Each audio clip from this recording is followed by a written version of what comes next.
భారత కేంద్ర హోంశాఖ సహాయ మంత్రి బండి సంజయ్ మాజీ ఐపీఎస్ అధికారి మరియు ఇంటెలిజెన్స్ చీఫ్ గా పనిచేసిన ప్రభాకర్ రావుపై తీవ్ర విమర్శలు గుప్పించారు. ఆయనను నీచుడని పేర్కొంటూ పలు ప్రాణాల నాశనానికి కారణమైన వ్యక్తిగా అభివర్ణించారు. బండి సంజయ్ ప్రకారం సిట్ విచారణకు హాజరు కావడం కూడా ముందుగా రూపుదిద్దిన పథకంలోని భాగమే అన్నారు. అదేవిధంగా అమెరికాలోనే ఆయనకు కేసీఆర్ కుటుంబంతో ఒక రహస్య సమావేశం జరిగిందని ఆరోపించారు.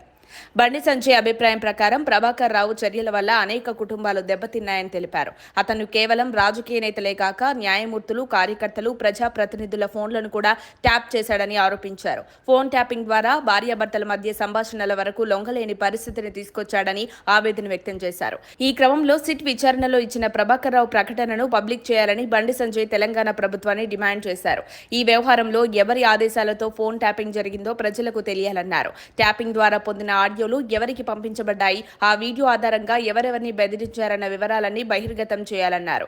బండి సంజయ్ ప్రకారం కాంగ్రెస్ ప్రభుత్వం మీద ప్రజల నమ్మకం తగ్గుతోంది. గత 18 నెలల్లో అవినీతి కేసులపై సరైన దర్యాప్తు జరగలేదని విమర్శించారు. కోర్టులో ప్రభాకర్ రావుపై కఠినంగా వాదించాల్సిన అవసరం ఉందని, ఆయన వెనుక ఉన్న వారిని కూడా చట్టం ముందు తీసుకురావాలని సూచించారు.